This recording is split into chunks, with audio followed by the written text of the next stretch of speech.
Carpathian Basin, there exists a people whose language and culture have no affinity with other nations. The Hungarians. But who are they exactly?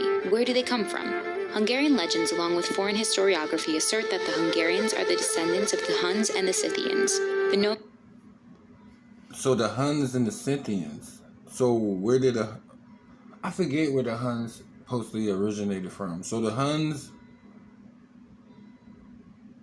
if they not Scythian, then that would mean they were Viking or Celtic. Well, we definitely know they were nomads at the end of the day. You know what I'm saying? If none of what I just said is correct, okay? We do know they nomads. The Scythian Empire ruled the steppe during the ancient times. So why do they try to play like the Scythians? For centuries, this has defined the Hungarian identity. In history. Today, we have the help of genetic tools and methods to determine the origin of this nationality. Archaeogenetics. In the 5th century, the nomadic nations of Eastern Eurasia began to move westward. Okay. This is what we call migration. Imagine the Eurasian steppe as a highway. It is the highway of peoples and cultures. The nomadic nations traveled enormous distances along this route to the western endpoint, the Carpathian Basin. The Hungarian nation of Advat arrived to the Carpathian Basin via this route, not showing similarities with any other Slavic nation around them at all. Oh, wow. How was this possible, and where were they from? The homeland of the Hungarians was somewhere in the Eurasian steppe. From here, they set off on their journey of thousands of kilometers. On their way, they met many tribes, and many of them merged with the Hungarians. They finally arrived in the second half of the 9th century in the Carpathian Basin, which they settled on as their home. So that they are the Carpathian Basin was already inhabited by many, for example, the Avars. But the Hungarians did not come with swords and blood. The Hungarians were welcomed peacefully and finally succeeded in establishing a strong state with their leadership in the Carpathian Basin for centuries. Really? At first they ruled under the title of Grand Prince, but then once they adopted Christianity, they transitioned to a kingdom. Okay. Those who now rest in the cemeteries of the conquest were part of the success of the emerging Hungarian state.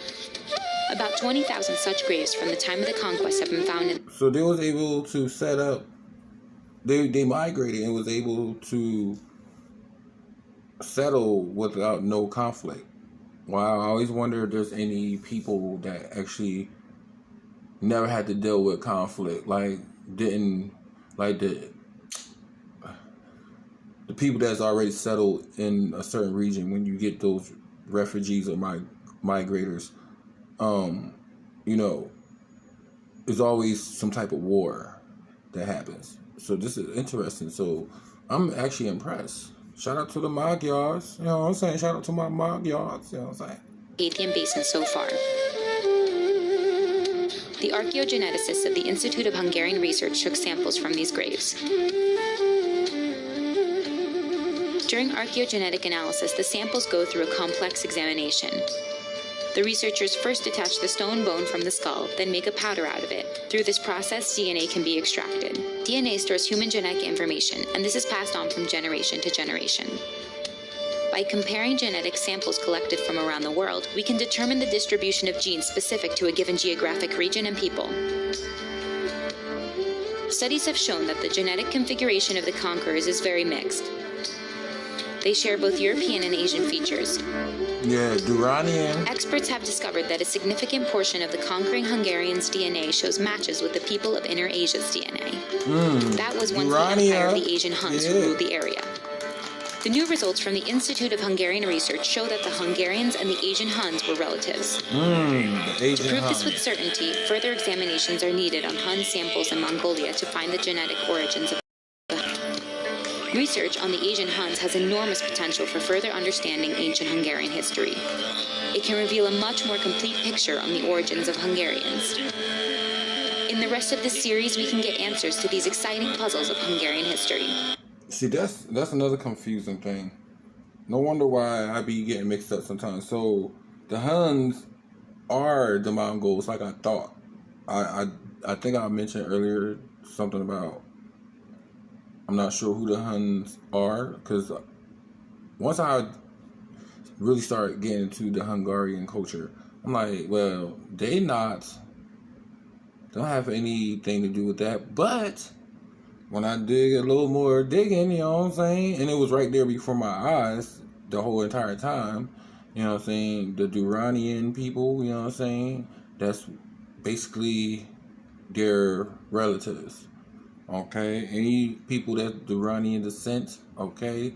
Tartar, okay? Greater Tartaria, you know what I'm saying? So that makes sense. That makes sense. The Moldovians, the Magyars, the Bakshirs, you know what I'm saying? So many more, you know what I'm saying? That I didn't mention right here, but... Oh, that's it?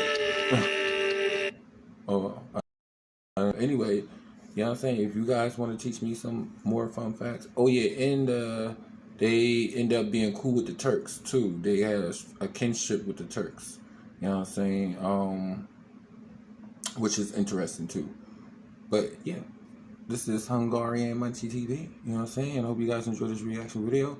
Whereas video do me Palestini do me zapreparatu you kushide zovanoza obavestenya. I'm speaking Russian. Sorry, because I mean that's probably the only closest language that I might, and it might not even, you probably don't understand that I'm saying. You're probably like, bruh, don't even speak Russian because we don't speak that and we don't understand that. But I'm guessing that most people understand Russian.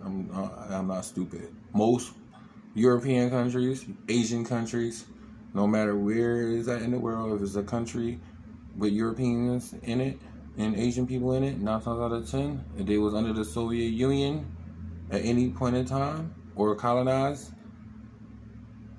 by Russians, then you speak Russian, you know what I'm saying? So, and that's another thing, because Russians ties into all of this too. Yes, sir. Yes, sir. Bob and Ukrainians. But I digress. I'll see you guys in the next video. Peace. Keep it Hungarian. You know what I'm saying? Magyar gang.